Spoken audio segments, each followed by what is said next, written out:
venha príncipes do samba desfilar. Vamos que vamos! Alô, presidenta Nara! Alô, príncipes do samba! Salve a sociedade quênia! Vamos nessa! Quando ouvir o som do meu tambor, ecoa a passarela, o mar azul e branco do mar, é o príncipe do samba. Como temos afirmado, em Joinville este racismo se afirma a partir do obscurecimento de outras nacionalidades. Tudo deve girar em torno da população de origem germânica, como perfeita, ordeira, organizada, trabalhadora. Tal produção historiográfica tem uma função específica: unir todas as famílias de origem germânica em torno do núcleo dirigente, tornando um bloco sólido contra as outras estrangeiras em sua própria terra. Nela não há lugar para negros.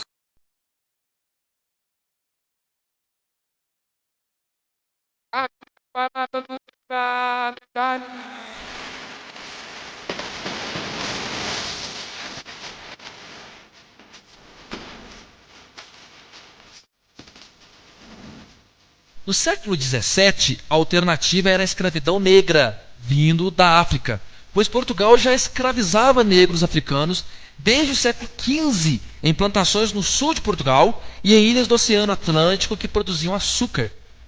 Os escravos africanos que vieram para o Brasil são das regiões de Guiné, Costa da Mina, Angola, Madagascar e Moçambique.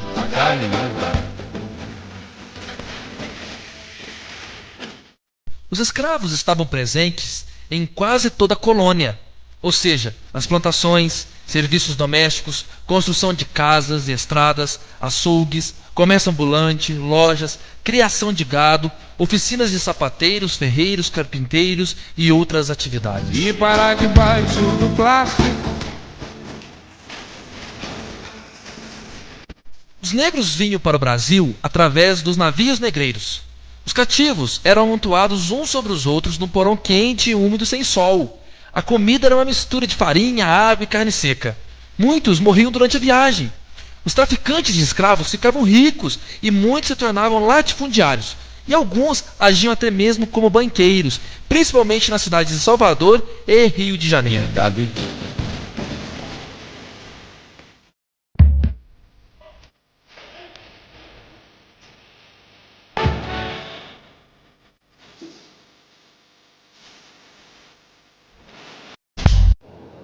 Os valores que determinam que algum bem cultural possa ser visto como patrimônio imaterial são os valores que os grupos que formam a sociedade brasileira, os vários grupos formadores da sociedade brasileira, atribuem a esses bens culturais, a essas referências culturais.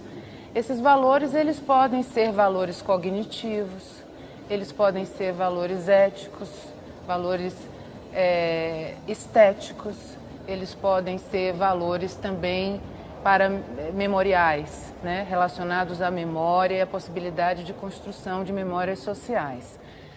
Normalmente, qualquer grupo social está bem ciente de que referências, a que referências eles podem atribuir esses valores. A gente percebe isso quando aplicamos a metodologia do inventário de referências culturais e que nos aproximamos dos grupos justamente com essa pergunta, né? Quais são as referências importantes para vocês?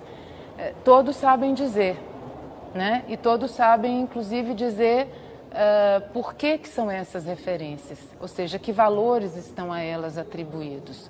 Às vezes as pessoas não sabem dizer dessa maneira como nós dizemos, cognitivos, estéticos, mas de algum modo elas sabem dizer por que aquela referência é importante. Então, no caso do chamado patrimônio cultural imaterial, nós não dizemos às pessoas o que é importante, elas é que nos dizem.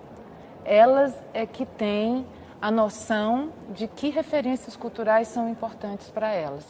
É um trabalho onde nós aprendemos muito, nós do patrimônio.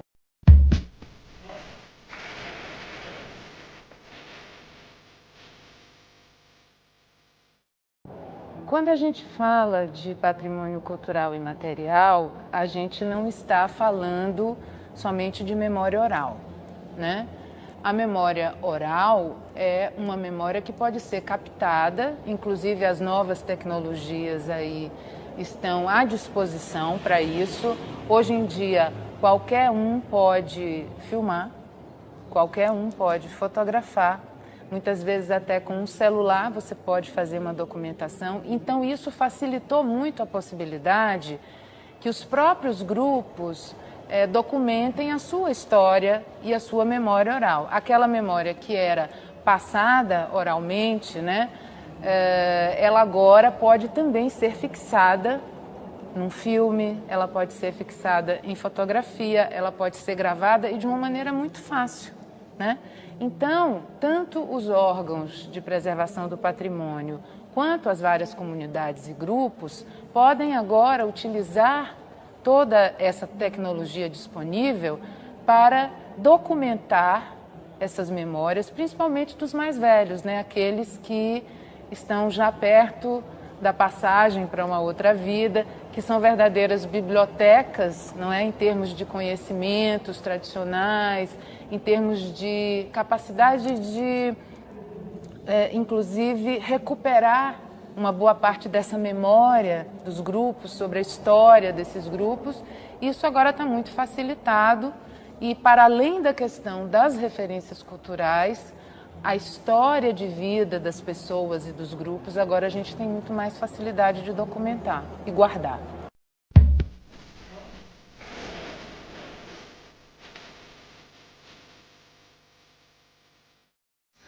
Não foi por acaso que o Quênia Clube passou a ser objeto desse trabalho. Mais do que qualquer outro objeto que tenha merecido a atenção dos demais grupos, o Quênia só passou a ser interesse porque o presidente do clube, o Sr. Davidson Garcia, entendeu que a Univille poderia ajudar. Não tivesse o presidente procurado a Univille, talvez jamais alguém pudesse pensar no Quênia como patrimônio cultural. Após a explanação do presidente, ficamos conhecendo um pouco da história de resistência dos negros em Joinville. Bem disse Thomas Alva Edison, qualquer atividade humana é composta de inspiração e transpiração. A inspiração veio das palavras do presidente do clube e a atitude corajosa em revelar não apenas a história do clube, mas também revelar que, sem a devida preservação, todo esse patrimônio pode ser perdido. Naquele momento, o Quênia não dispunha de recursos humanos, materiais e tempo para reunir elementos que pudessem embasar o pedido de registro como patrimônio cultural e material. Fiquei muito tocada com a situação e o que me incentivou, que me deu força, foi quando olhei para os meus colegas e percebi que eles também achavam que o Quênia merecia uma chance.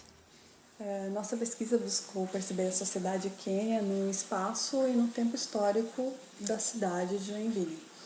Então nós partimos da proposta de reconhecer esse clube enquanto clube social negro, uma vez que ele foi fundado por amigos, familiares que não tinham onde se reunir no espaço social, cultural da cidade. E movidos por discriminações das sociedades de cor, como a cor da sua pele, eles não eram bem recebidos nos clubes oficiais, como a Sociedade Lira, entre outros. Na década de 60 foi fundado como um clube social negro e ao longo do tempo ele foi mudando a sua dinâmica, recebendo diferentes outros grupos étnicos da cidade, de outras localidades e até mesmo fora do país. Partindo da ideia de que é um clube social negro, nós buscamos perceber que existem já pesquisas sobre clubes sociais que evidenciam essas práticas de formar clubes sociais negros desde a primeira metade do século XX até mesmo no século XIX. Bem, nós partimos da pesquisa do Júlio Rosa, que ao problematizar as sociedades negras e os clubes recreativos que existiam em Laguna, ele percebeu que boa parte dos pesquisadores, ao estudar os clubes sociais, tratavam essas sociedades apenas como sociedades recreativas, sociedades dançantes. Só que, no entanto, segundo o pesquisador, é muito mais que isso, né? Trata-se de mobilidade social, de espaço de sociabilidade, de espaço de resistência num cenário em que é discriminatório.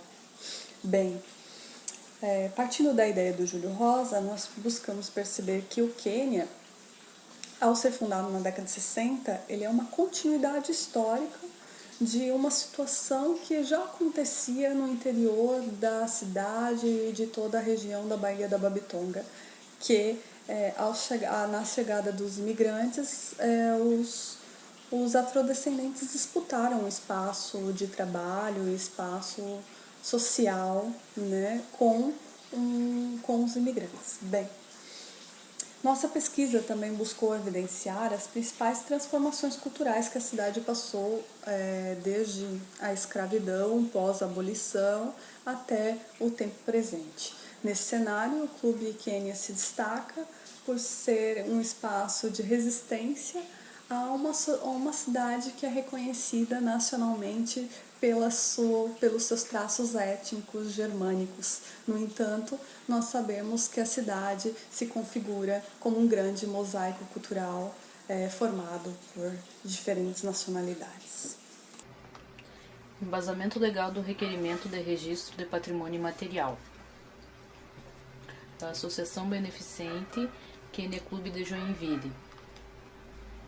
Eu usei no requerimento o artigo 215, 216 e 216-A da Constituição Federal, dando ênfase no artigo 216 da Constituição. O Decreto Federal 3.551, de 2000, que refere sobre o registro de bens culturais de natureza imaterial, né? A Lei Complementar Municipal número 363, de 2011, e o Decreto Municipal 21.519, de 2013, que regulamenta essa lei complementar. Também faço menção ao Estatuto do Quênia Clube.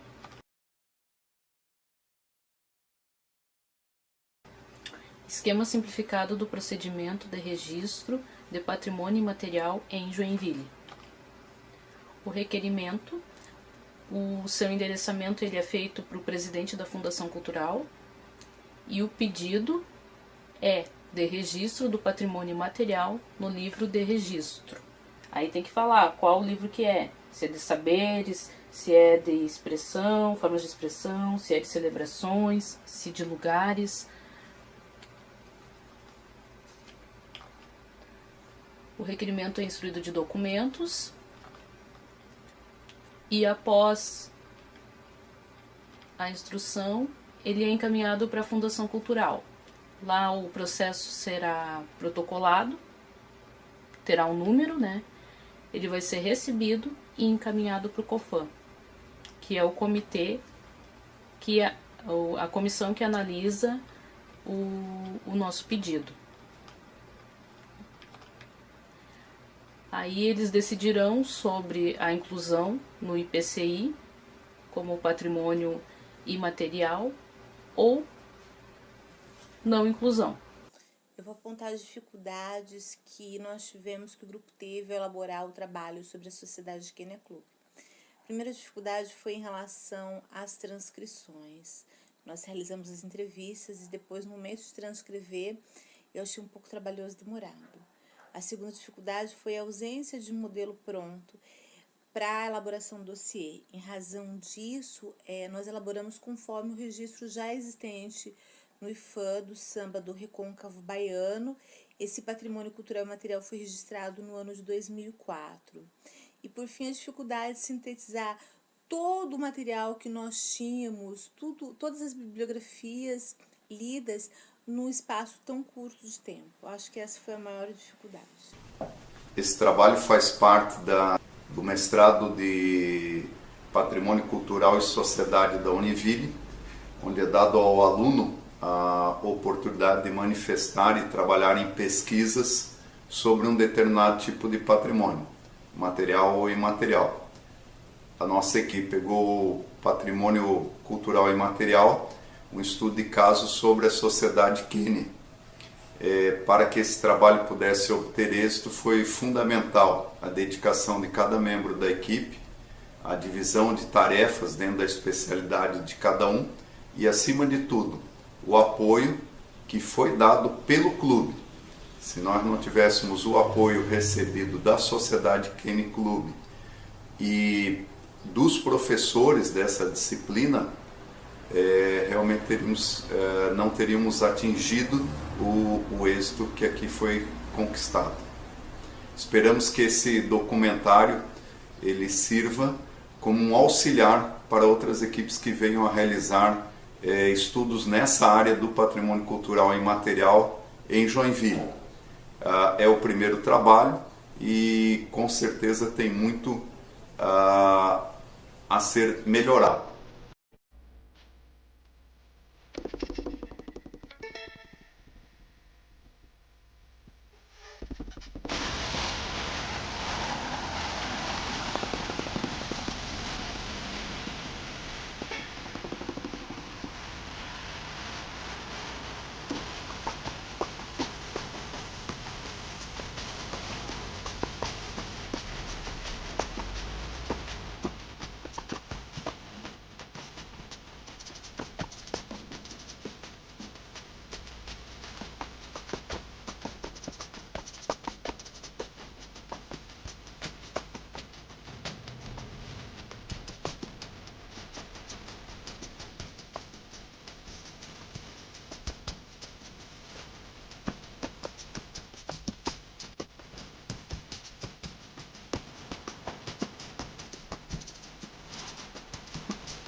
O nosso trabalho hoje no arquivo é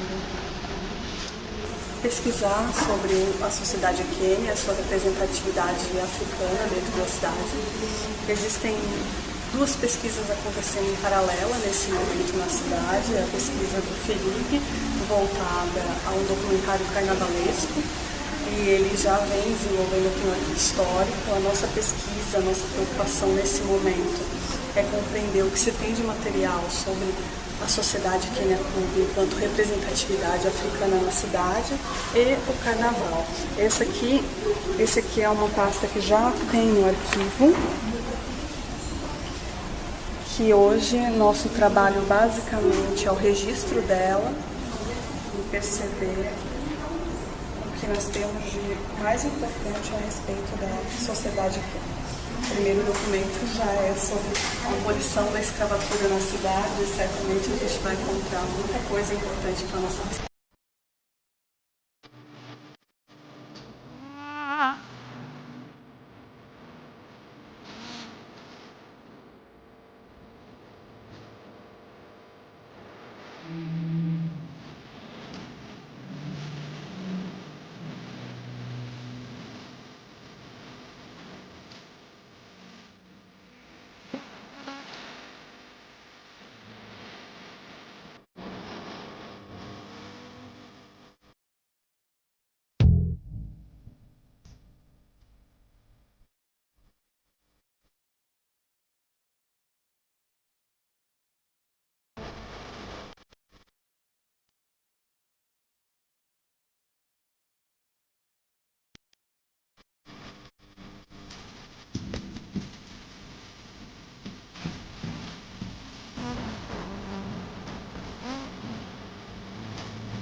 basicamente a nossa ideia, né? Mas substancialmente é essa questão de tirar essa parte, né, esse cunho esportivo, né?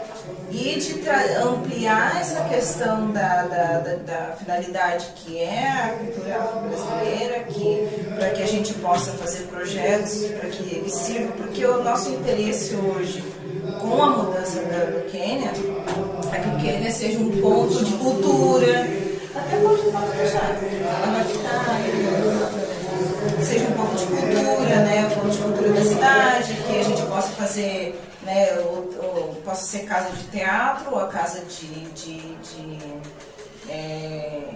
capoeira, judô, ampliar essa parte cultural mesmo. Apesar dos tempos serem outros, a gente tem que entender que hoje a gente tem uma mudança, né, de cultura, e o Quênia abriu as portas deles para toda a comunidade, né? Aqui hoje nós não temos restrição, né? Mas ele continua sendo espaço de residência, o que muitos lugares ainda não permitem fazer o samba da forma com que nós fazemos aqui, mas existe outro lugar. Que era maravilhoso, né? Por quê? Não, claro, que era bom que não tinha assim essa... que nós já sofremos, né, por causa da... Ah, é? Mas isso foi na época do clube, do início? É, a gente já sofreu, né? Por causa do preconceito. Por causa do preconceito, claro, porque daí não podia entrar, o negro não podia entrar lá, mas o branco vinha no nosso. Eles vinham aqui? Lógico, claro. Eu não sabia, eu pensei que eles não podiam vir. Não, vinham. Porque quando eu era menino, eu lembro bem assim que a gente não podia ver, pelo menos era dito, não, o Quênia você não pode entrar. Pelo menos é o que me foi dito. Agora nós estamos aqui, de mãozinha atada. Mas antigamente não podia. Então, Deus livre, né? Então, ali no Itaú. A gente fazia todos os bailes ali. Ah, certo. Ninguém doou nada. Não. O Quênia. O que o Quênia representa para Joinville? Eu acredito que o Quênia representa bem para Joinville. Representa mesmo, com certeza. O que o Quênia é para a senhora? O Quênia para mim é tudo, né? Aqui. Né? Ele formoso, tudo. Não, na nossa época que a gente daí resolveu construir, foi coisa, mas foi construído, né? Cada um dava um tanto e foi feito. Já posso escrever? Pode. Porque na época há muito preconceito. O negro não entrava na escola dele, na sociedade branca, não entrava. Então o negro não tinha lugar assim, não sei que festa em casa particular, uma coisa assim. Mas a sociedade o negro não tinha, não podia entrar. Certo. Então, eu disse mais ou menos umas 10 pessoas, a maioria já estou falecido de 2 ou 3 só vivos. O principal foi o Zete, que ia ser o primeiro negro advogado de Joinville. Mas na ano da formatura dele, ele teve um tumor na cabeça e faleceu. Até o senhor. Aí foi o pessoal de número de 10 pessoas fundaram o Quênia Clube, a Sociedade Quênia Clube. E o primeiro baile foi no Círculo Operário. Aquele perto da Sagrado ali? Isso, é. No dia 6 de setembro de 1960. Aqui tinha, antigamente era o Vera Cruz aqui. E daí eles mudaram lá para Santa Catarina, ficou Econo. Então nós acertamos com eles, que era de madeira aqui, né? Era tudo de madeira. Então nós acertamos com eles, e nós não, a antiga diretoria, os fundadores. Ele era o Econo, né? Ficava por baixo, nós só trabalhávamos com uma porta. Assim o Quênia foi sendo criado. Foi criado, né? E por volta de 1970, assim mais ou menos, daí nós compramos um salão. da segunda diretoria, faz 2 anos. Daí veio a segunda diretoria, o Paulo com 17 anos fazia parte. Então isso era em 1962. 62. Certo. Daí nós pegamos e a diretoria começou a funcionar e compramos um salão. Meu Deus do céu, era de madeira. De madeira, olha. Faz mais, eu vejo, tá com 50 aí. 55. 55. Vai fazer 55 em setembro. Desde aquela época eu conheço salão, era de madeira. Já era aqui. Já era aqui, não tinha casa nem por aqui. Só tinha o salão. Só tinha o salão. Eu frequentei isso aqui desde essa época, de madeira. Estava o salão de ver baile de debutante. Quanto baile de debutante debutava? 26 meninas. Até o Luiz Henrique, ele foi padrinho das meninas. E naquela época, os negros não podiam entrar no salão de branco. Ah, não podia. Não podia entrar na floresta, não podia entrar na novela, não podia entrar na liga, não podia entrar nos deles. Nada, né? Lugar nenhum. Lugar nenhum. Isso aqui, a primeira vez que eu entrei nesse clube, quem mandava aqui era o José Sertranho, da família Sertranho. Certo. E eu era garoto mais ou menos de uns 10 anos, 12 anos. Aí não podia, né? Já na minha época, já de menor, não podia entrar num clube sozinho, tinha que ir com um mais velho. E eu vim e o meu tio estava tocando, os 2 tios estavam tocando aqui, era o Botafogo. E eu cheguei aqui na porta, eles ficaram com pena, né, de não me botar para dentro, os assistentes, vem cá, vou te botar. Me levou lá pro fundo, me deixou o baile inteirinho lá no fundo. Aí veio uma escola. Então, é porque acontece que os clubes da cidade que eram mandados por pessoas brancas, certo? Então, nós tínhamos pouco acesso para entrar nesses clubes. Como nós tínhamos uma população de negra grande, eles foram muito inteligentes, eu acho, sim, o pessoal da época. Vamos fazer um clube para nós?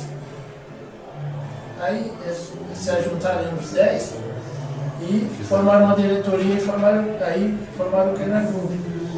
Aí, esse clube, essa terra e o salão que estava aqui, era de um senhor de origem alemã. Alugado, que era quem alugava primeiro os seus assistentes. Quando os seus assistentes não era Kenia, não era nada, ele fazia os bailes, essas coisas para o pessoal negro, que não era os seus assistentes. Então era alugado.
O que vai significar o fato do Quênia se transformar ou não no patrimônio imaterial da cidade.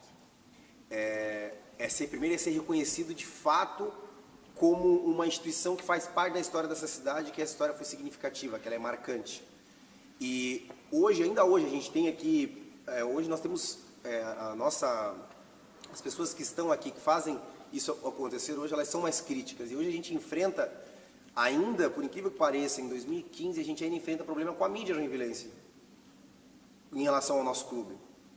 E nós temos vários aspectos nesse sentido, não vou enumerá-los, mas pronto, só o fato de falar, de ter uma expressão que nós não gostamos de forma alguma, que é o samba em terra de alemão, Veja lá, quem foi que disse que essa terra é de alemão, que é de italiano, que é de negro, essa terra ela se reformula a todo momento.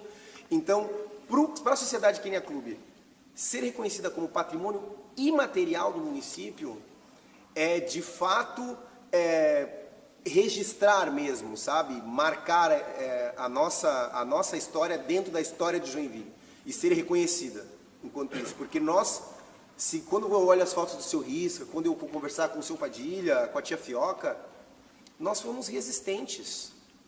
Legitimar a comunidade negra de Joinville neste bairro, neste lugar, que é a Sociedade Quênia Clube. E por que neste bairro? É importante a gente também pensar que Joinville, na época da colonização, e muito tempo depois, foi dividido, né? A Zona Norte é a zona do silêncio, era a zona do silêncio. E a Zona Sul, a qual estamos aqui conversando, é a zona do barulho. E nós vamos legitimar isso. E por que o barulho? Porque, primeiramente, é formada por muitos negros. Segundo, porque aqui é feito samba, carnaval.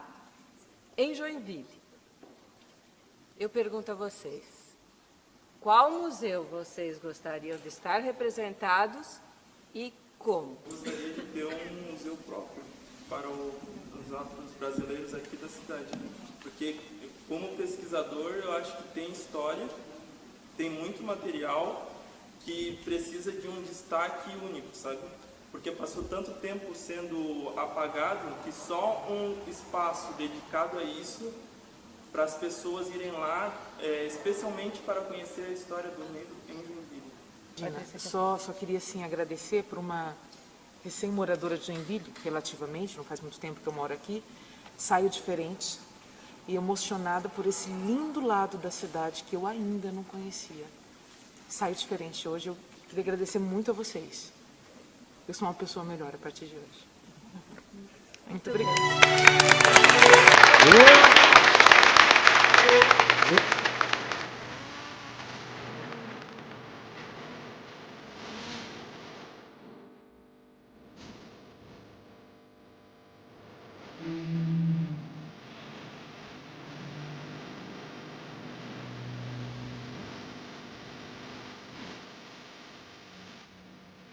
Fuck.